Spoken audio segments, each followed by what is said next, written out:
સુરેન્દ્રનગર જિલ્લામાં હાલ શાકભાજીના ભાવમાં ધરખમ વધારો જોવા મળી રહ્યો છે। શાકભાજીની આવક ઘટવાની સાથે ભાવમાં 50 થી 100% સુધીનો વધારો જોવા મળી રહ્યો છે, જેને લઈને શાકભાજીની ખરીદીમાં પણ ઘટાડો થતા વેપારીઓને પણ આર્થિક નુકસાન થઈ રહ્યું છે।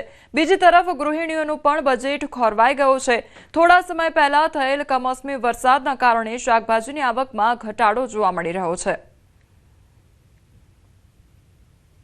माल मोंघा भावनो अमारे नाखी देवुं थाय अने पैसा बी थाता नथी अने अमुक अमुक वस्तु एटली मोंघी छे। दाखला तरीके वढवाणी मरचा ई पण एटला मोंघा आवे, कोई पण लोकोने पोसाय एवा नहीं। 300 રૂપિયાના કિલો होय छे। सारामां सारा मरचा आवे। शाकभाजीनी आवक ओછી होवाथी भावमां वधारो छे। मरचा हाल 350 રૂપિયા किलो छे।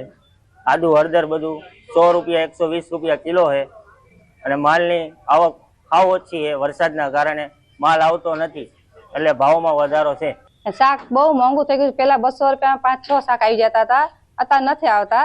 બહુ મોંઘું ડબલ ભાવ છે। રીંગણાના 120 રૂપિયા છે કિલોના। માર્કેટે આવ્યું અત્યારે એક શાક જ લઈ જવું પડે। બહુ મોંઘું છે શાક। બે શાક તો 300 રૂપિયા માન આવી જાય। 2-3 શાક વધારે નથી આવતા। ઘરે આવીને એક શાક લીલું કરવું અને એક કઠોળ શાક બનાવું છું રોજે। પણ શાકના નામ તો ભૂલી જ જવાય। બહુ મોંઘું શાક થઈ ગયું છે।